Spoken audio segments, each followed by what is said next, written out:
welcome to another episode of The Production House, a CUTV podcast with your host, Kareem Joseph. And we have our guest here today. Hi guys. My name's Afoali N on the webs of the internet. So, Afoali, please introduce yourself. So like I said, my name's Afoali. I am originally from Cameroon. I don't really know where to go with this. This is my fourth year here in Canada, and I am a translation student at Concordia, almost done finally. But that aside, I own a camera and I pick it up every once in a while and film things. Ooh. So, what interested you in CUTV? Honestly, they had better cameras than I did. And I was like I want to try that camera because I wanted to buy the A7S II. Right. And I didn't want to buy it and be disappointed. And I heard the CUTV could let me try it out. So Right. that's how I first learned about the CUTV. And then I also like the editing room because at home I'm very distracted very easily. Whereas when I come here, I get my work done. But I heard about the CUTV from a friend, if I'm not mistaken. Well, it's like they always say, you tend to get more work done when you're with like-minded or just as hardworking individuals. No, for sure. So, as you know, and the audience will soon learn, I've seen you work on numerous projects. Now, I don't know anything about any of them, but Okay. would you be willing to share with us some information about your most recent project? Sure, I feel like I need to give you context as to how I started doing it because it will make sense. Okay, go ahead. So I initially bought my first camera to start a YouTube channel because, like I mentioned, I'm from Cameroon, and I noticed that a lot of my Canadian friends here knew nothing about Cameroon or Zambia, where I actually live. Irrelevant. So I bought a camera to start a YouTube channel, and then after that, I made a lot of dance friends, people who danced, and I didn't like their videos. So instead of complaining, I decided to buy a stabilizer. Right. And that's how I started doing dance videos. And then people noticed that people claimed that I was good at it. And after that, it moved on into, what did I start doing next? Like, people asked me to collaborate on their projects that they didn't know how to film on. So things on Hair Stories, were you the one? You don't know Style by Paul. But anyways, there's then concerts, and right now leading to my most recent project, it's I filmed Charlie Black's concert. Charlie Black is a very famous Jamaican dancehall artist. Ooh. If you know who Charlie Black is. Yeah. I mean, I don't, but thank you for the clarification. So, let's see here. How long would you say you've been making videos? Like, seriously, where I'm not in front of the camera, 1 year. 1 year? Yeah. And what about behind the camera? It'll just be like 2 years. About 2 years? Yeah, like I was YouTube for a year, and then like I stopped YouTube a year ago. Even though it's only been a short amount of time, can you tell us maybe what your favorite part of the medium is and what gives you the most frustration? My favorite part, like in the process, or Yes. I would say when I film concerts, like the Charlie Black one, I'm gonna be 100% with you. It was like a 6 out of 10 in Okay. terms of like how much people enjoyed it, how good the artist was. But my favorite part is being able to have the power to edit it in such a way that anybody who watches it thinks it was the most amazing experience ever. I think it's the power to share the emotion, share the experience of a certain space and time Right. with people who weren't there and they still feel it, or Right. being able to fake it so they felt something. they think it felt a different way, if you see what I mean. Yes. The most frustrating part for me would have to be, what would it have to be? I would say just like projects that are just not interesting at all. Right. Like, you know, when you're filming something and you can tell it's dry, and Yes. you know it's gonna be painful to edit, and it's just, but you have to do it. Right. I totally agree. Going back to the editing, Mm-hmm. I know for me, my senior year in high school, I was put in charge of our senior class video. Mm-hmm. Actually, no, prior to that, I believe it was I was in the 10th grade, and I had to make the 8th grade introductory video to get kids interested in like, oh, okay, these are things that you can expect coming into high school. So when my peers watched it, they were like, oh my goodness, Kareen, like you made this place look like a party, like it's like actually fun. I'll be perfectly honest, this is some of the most basic editing you've ever seen, but the way I edited the footage, I edited to the beat of the song, so it was like, okay, a catchy song, interesting editing. It's like, yeah, I can totally. Fun. That's all it is. I'm right there with you. So my peers really enjoyed that, and I'm right there with you with a dry project. I remember a few years ago, I came to a realization that if I am not interested in. If I'm not interested in a project, it's going to look bad. Yeah, and it's frustrating. It's frustrating for you. It's frustrating for the client. It's like it's like why are we here? Why are we doing this again? Like, what are we getting out of this situation? For sure.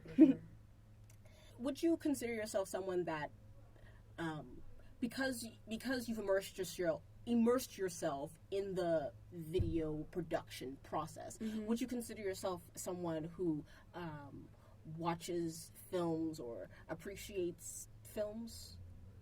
If music videos fall in films, then yes. Okay. Like that's something. I'm not really into movies. Like when I watch a movie, it's more about the story, right, and the way it's told.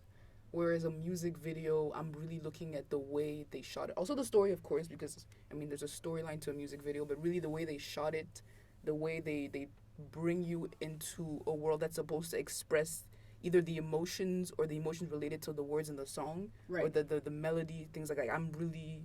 Music videos is what I love. Wonderful. So, because you love music videos, would you say there is a particular music video or an artist that you take inspiration from? Another thing with me watching music videos is I'm very aware of the budgets.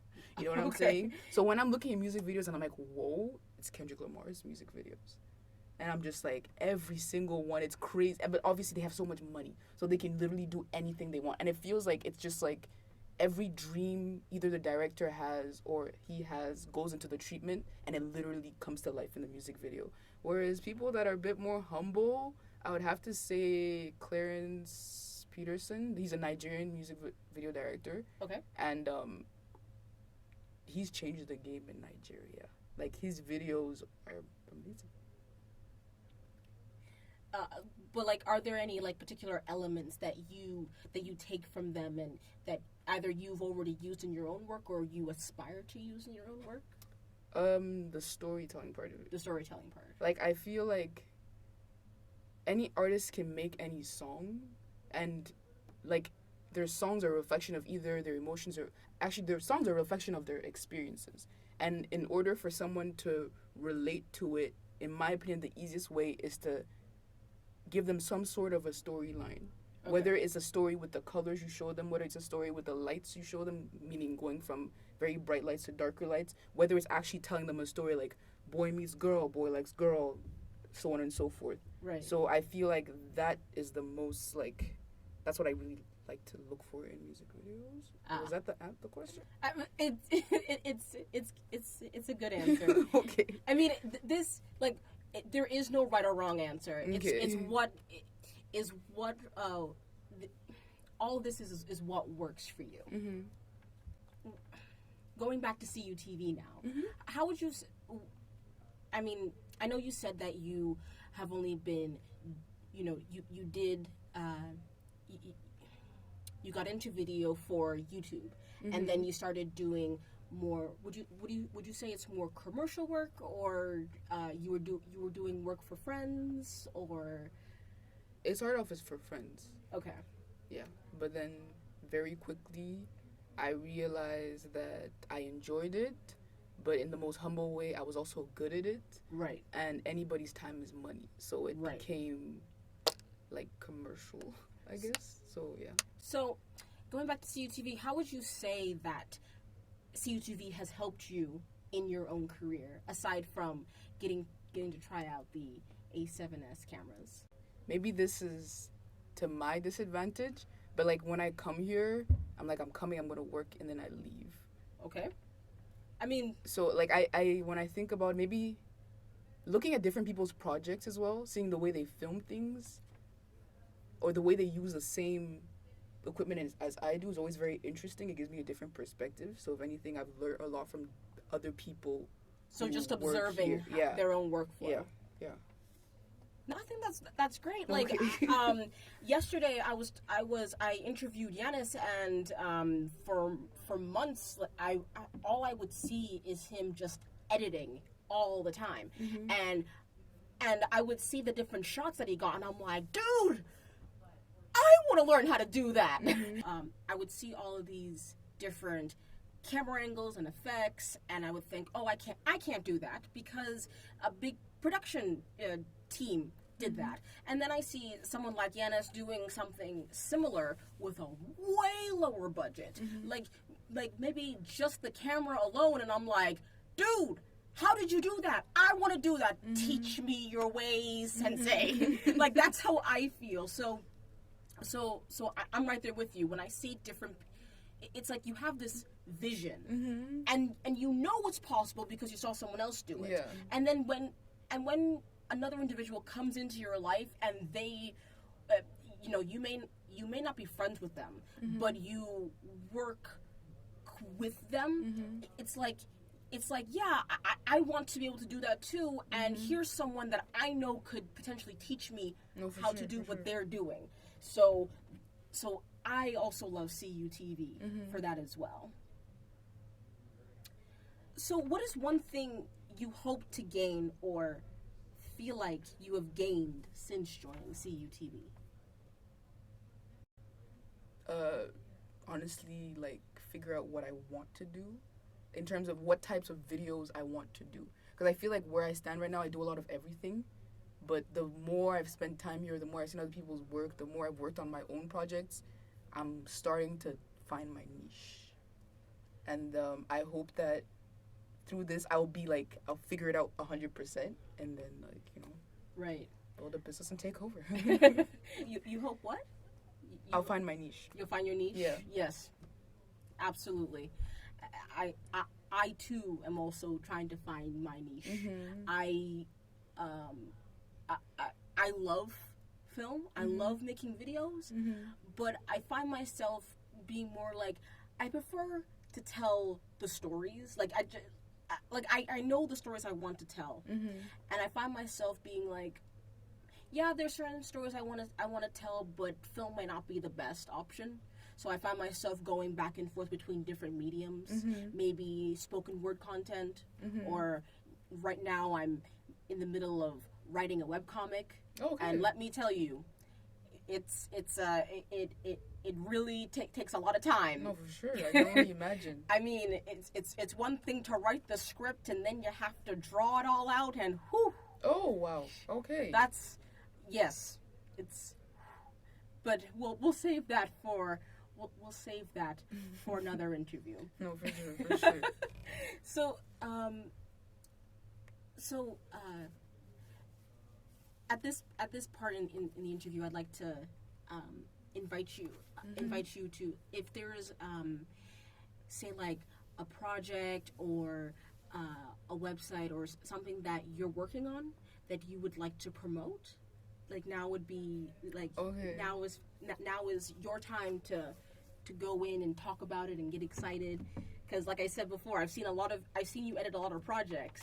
Yeah. But I don't really know much about them. But again, with a lot of different projects, again, because I'm not sure of my niche, there's a lot of projects that I may work on, but I'm like, do I want to talk about it? You know what I'm saying? Right. But I do have something to talk about. So it's different from what I've mentioned earlier, but for the past month, I've been working with Le Salon International de la Femme Noire, which in English is the Black Woman Show. Okay. So it's basically like a fair that's going to be happening on June 2nd at La Place Bonaventure, where there's going to be like women from all different walks of life, I guess, all types of entrepreneurs who are going to be coming out and showing their businesses. There's going to be workshops about how to start a business, about how to run a business, about self-care, about taking care of your body, cosmetically and physically, I guess, like workouts and stuff. But so I've been working with them for the past month, making videos for each of their commanditaires. I don't know how you say that. Like they're the women that are going to be displaying their work. Okay. So if you're interested in learning about a big part of the Quebec population, come out June 2nd, Place Bonaventure. It's going to be a great time and a great space for me. Meeting all these women as I've been filming them has been very interesting because they're doing all kinds of things, from being des naturopathes. Like this is hard. Like like naturopath is someone who only like uses natural products for medicine, eating whatsoever, that to like florists to people in cosmetics, to doctors, to lawyers, like all kinds of Black women who are doing well or starting new things, and it's really inspiring. So it's just one day. Okay. The tickets are $20, which is really affordable for a day of meeting all kinds of people, especially if you're actually like you like to film things and you want to do things that are commercial. This is a great space to promote yourself, because if anything, I'm going to be filming the salon on the day, but I was thinking about it this morning. I'm like, I'm going to bring my cards too, because these are literally clients lined up for you. No, literally, like these are people you can be like, hey. I'm not laughing at you. I'm laughing at because I'm the kind of person where it's like, I see the opportunity, I see it, it's coming, it's here, there it goes. Oh no, you gotta seize the day. Right. So, which is one of the reasons why I'm taking the opportunity to do all these interviews. Mm-hmm. It's like, I want to be able to say, yes, I did something for CUTV. Mm-hmm. And so I'm asking members to, to come in and talk about the things that they love about CUTV and their own projects. And so this is my way of seizing the day. No, I feel you. So please continue.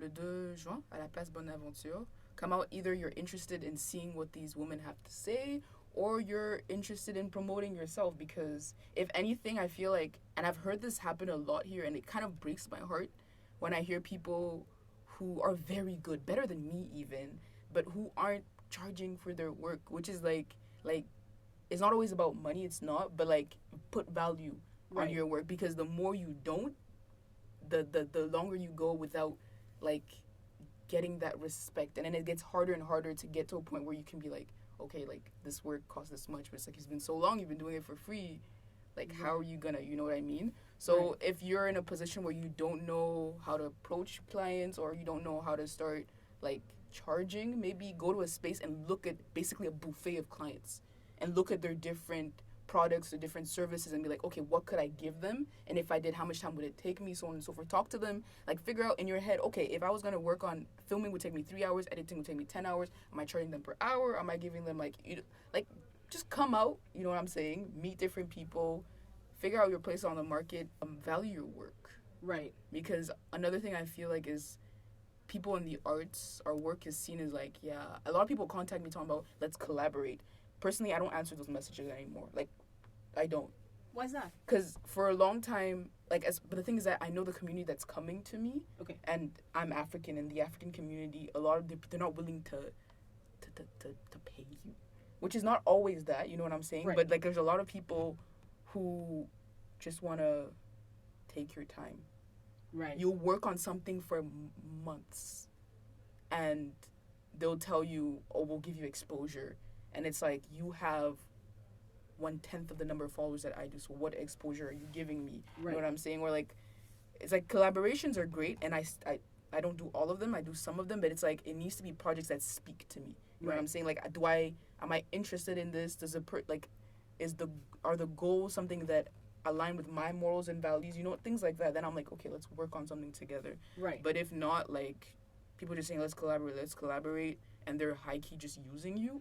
No. Yes, I'm good. I totally see where you're coming from. Last summer, a high school classmate of mine contacted me and said, "Hey, Corinne, you're I'm working on this video project, and I'd like for you to come film it." And I was already going to be bringing my video equipment back home with me anyway, so I thought, okay, 2-for-1 special. But we never move forward with the project. I'm like, hey, we're supposed to be on this day. What's going on? And I never heard back from them. So I told myself, okay, I am never doing free projects again, because I realized that if someone puts money into something, then it means they're invested. They want a return on that investment. And the funny thing is that the same person asked me again a few weeks back to help them with their own project, but this time they said that they were willing to pay me for my time. And I said, well, I didn't say anything, but like I responded to them saying that yes, I'd be willing to work with them. But in my mind, I was like, yes, because if they're willing to pay, then they're willing to be invested. And I'm not doing this by myself, so I'm like, I'm willing to give people a second chance, but I'm also more willing to work with you if you're willing to respect my time. No, for sure. So yes, that's that. So I am right there with you. But like, but you say you don't want to do collaborations. Like, say for example, would you be willing to be more lenient on that personal rule if it was something like you really believed in, or say if I had the time. If you had the time? Because another thing is, there's collaborations, there's work, but it's also like between all of those, there's the time you film, the time you edit, right? And the if you have way too many projects, I've noticed my quality deteriorates, right? Like significantly. And the thing is, at the end of the day, if you don't have customers or cash flow, like it's not a business anymore. Like, cause like the thing is that like it's a passion. But also, this is something I want to do in the long run, so I need to be smart about it. Right. Collaborations will always be there. Like, they really will. You know what I'm saying? Right. I'm down for them, but I need to balance the number of collaborations versus the number of paid jobs I do. You know what I'm saying? Because if not, like, it doesn't make sense. Like, it needs to add up at the end of the day. Right. Like, I can't, like, I was in a place maybe, like, 3 months ago where I was doing way too much free work. Like, too many people were stepping all over me, and it's gone to a point where I was like, you know what? I need to just draw a line, because if I don't do it now, it's like I won't be able to do it later on. You know what I'm saying? Because again, it's all about respect. It's all about respect. If people don't respect you, it's tough to move forward. It really is. Thank you so much for coming out and doing this interview. No problem. I really appreciate it. And for you, ladies and gentlemen, if you like this interview and you'd like to hear more, make sure to subscribe to CUTV YouTube channel. You can also follow us on Facebook and Instagram, and also to check out the CUTV website. Again, thank you so much. No problem. It was a pleasure. I hope I didn't ramble too much and people understood something, if anything. You know? So yeah, thank you.